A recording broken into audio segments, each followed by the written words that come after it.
Welcome to your deep dive.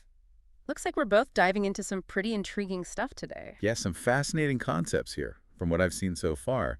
Seth Speaks by Jane Roberts. Definitely seems like you've been exploring Seth's ideas already, so we'll get right to it. Absolutely.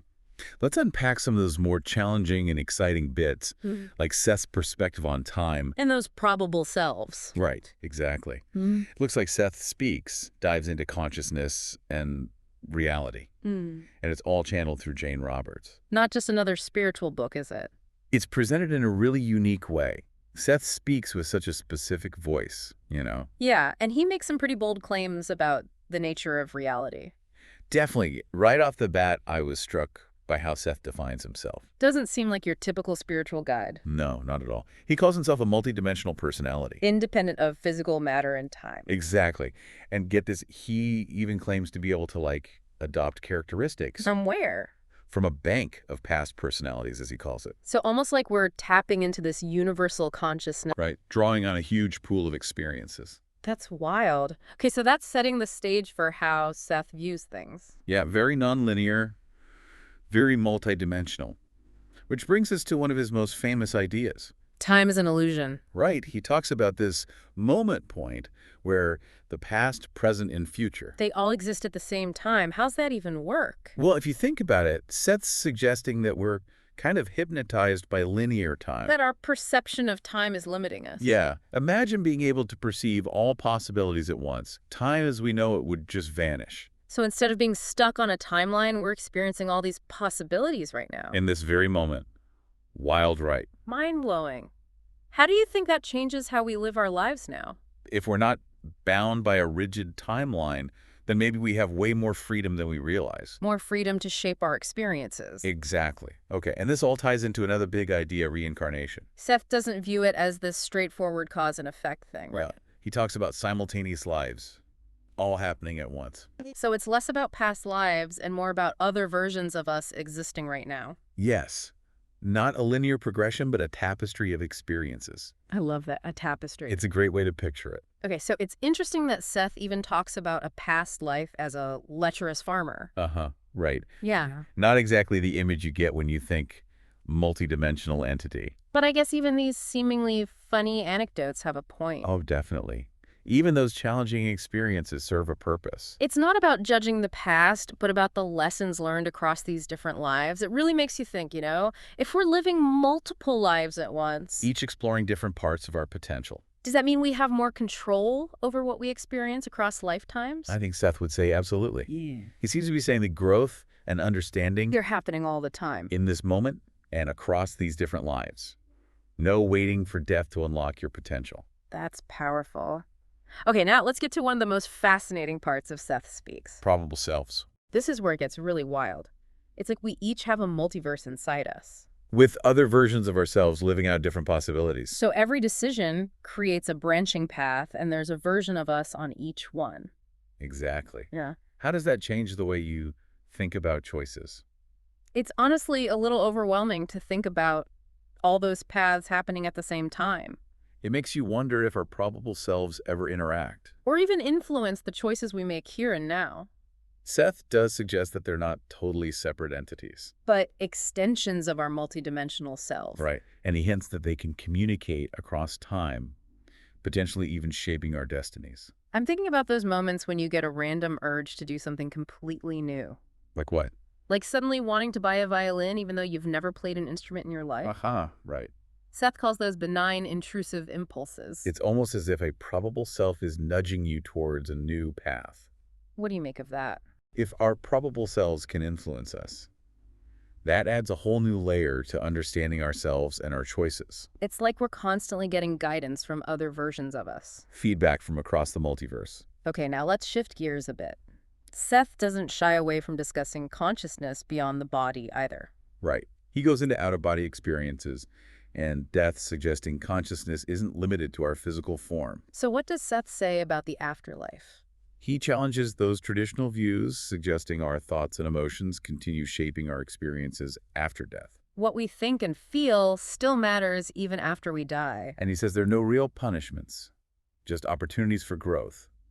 So no heaven or hell. It's more about the continuity of consciousness. Yeah. Death is just a transition to another level of A experience. continuation of the journey. And what's especially intriguing is the possibility of encountering other personalities who've passed on. Like running into someone you knew in a past life. Or maybe even connecting with a probable self who's already explored that realm. We did mention that anecdote about the man who expected a battle between Moses and Allah for his soul after death. It's a funny example, but it makes a point. Even after death, our beliefs shape our reality.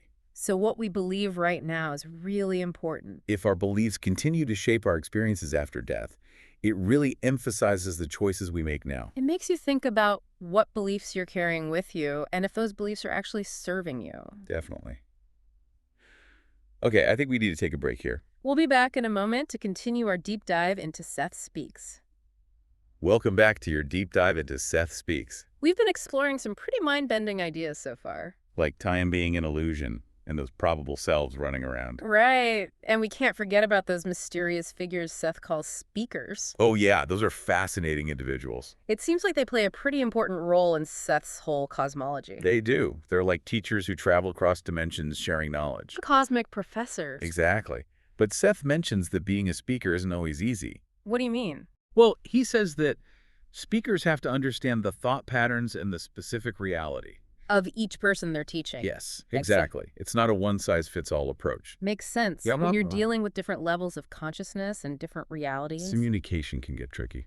I noticed Seth even compares entering our reality to entering a dream.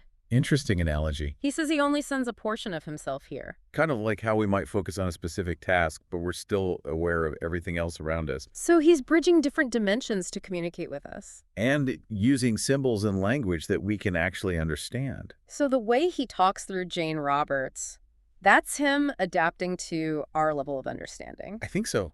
He even acknowledges the limitations of language. Right. How can you possibly describe a multidimensional experience with our limited vocabulary? Exactly. He says our linear thought patterns and our perception of time. They hold us back. It's like trying to describe a symphony with just one note.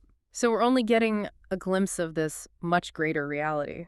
Makes you wonder what we're missing. But he does give us some clues. He mentions being able to perceive and react to an infinite number of events. All happening at the same time. Yes. And he says that's a characteristic of all whole selves. As if our consciousness is capable of so much more than we realize. We're only using a tiny fraction of our potential. That's a powerful thought. Okay, let's talk about death for a minute. Seth has some interesting things to say about that, too. Right, like the idea that our thoughts and emotions continue shaping our experiences after death. And there are no punishments, only chances for growth. Exactly. He emphasizes the continuity of consciousness. Yeah. Death is just a transition. To a different level of experience. Not the end, but a continuation of the journey. So it's not about being judged and sent to heaven or hell. It's more about continuing to learn and evolve. Makes you think about that anecdote we mentioned earlier, the man expecting a showdown between Moses and Allah for his soul. Oh, yeah. Even after death, our beliefs shape our reality. So we'd better choose our beliefs carefully.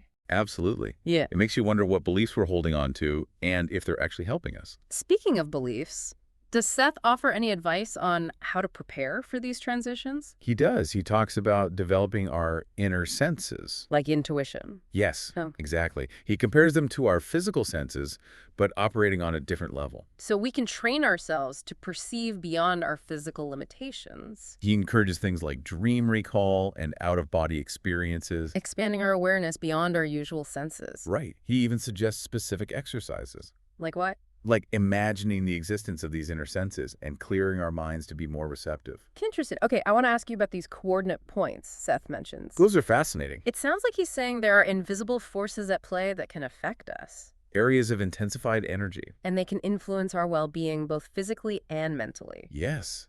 Almost like an invisible map with certain areas having a stronger effect on our consciousness. And this ties into the idea that thoughts and emotions create physical reality. Exactly.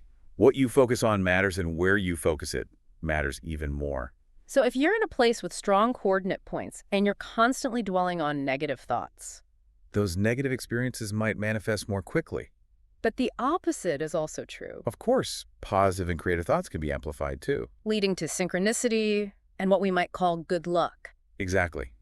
It's not just the thoughts themselves, but the environment they're projected into. That adds a whole new dimension to the idea of creating our own reality. It really does. Okay, I have another question for you. Go for it. How do Seth's ideas about reincarnation fit into all of this? Specifically, those simultaneous lives and probable selves, Right.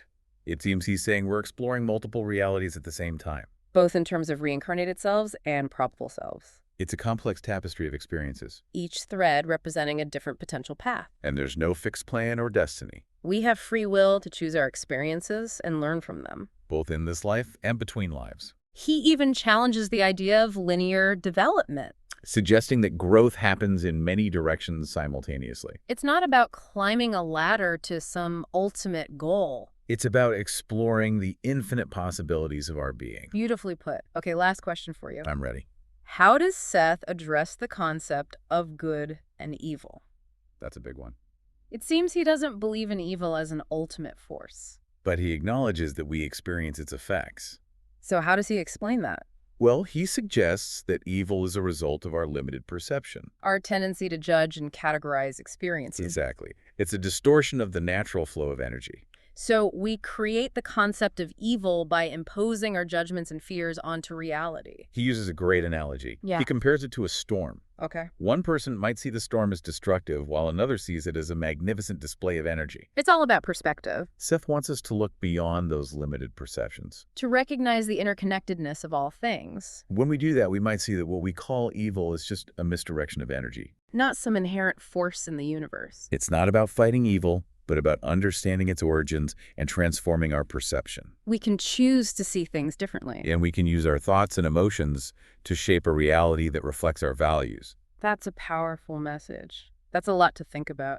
Definitely a lot to unpack. Welcome back to your deep dive into Seth Speaks. We've covered a lot of ground, haven't we? We have, from time being an illusion to all those probable selves running around. And reincarnation, those speakers. It's a lot to wrap your head around. It is. What has stood out to you the most so far? I think what keeps coming back to me is how much Seth challenges our assumptions about reality. It really does. Especially the idea that we're not just these limited physical beings. We have so much more potential than we realize. And those speakers, they're still a mystery to me. They are kind of enigmatic figures, aren't they? Seth even hinted at two speakers we might recognize. Leaving us with a bit of a cliffhanger. It makes you wonder who he could be referring to. Definitely adds to the intrigue. And then there's the power of our thoughts and emotions to shape reality. That's a theme that comes up again and again in Seth Speaks. Seth really emphasizes that we're not just passive observers. We're active participants. Shaping our reality both in this life and beyond. And he encourages us to really trust our intuition. Our inner guidance. As a way to access a deeper kind of knowledge. It's about cultivating that inner knowing. Not just relying on external sources for information. What do you think about Seth's idea that there's no one objective truth? That truth is subjective and multifaceted. It's a radical idea, isn't it? He's asking us to question everything. To be open to different perspectives and experiences. Embrace the diversity of reality. And that includes those challenging experiences. Right. See them as opportunities for growth and understanding. Not as punishments or setbacks. Seth reminds us that there are no mistakes, only chances to learn and evolve. It's about accepting the fullness of our being with all its complexities. Not striving for some perfect idea. So if you had to sum up the core message of Seth Speaks, what would it be? I think it's about recognizing our own potential as multidimensional beings. We have the power to shape our reality, access our inner wisdom, and explore the vastness of consciousness. And Seth would encourage us to go beyond just reading about these ideas. To actually apply them to our lives. Experiment with different techniques and see what resonates with our own experience. So as you continue exploring Seth Speaks, keep in mind that you're not limited by your current perceptions. You have the potential to tap into a much greater reality, one that goes beyond time and space. Thanks for joining us for this deep dive into the world of Seth Speaks. Until next time, happy exploring.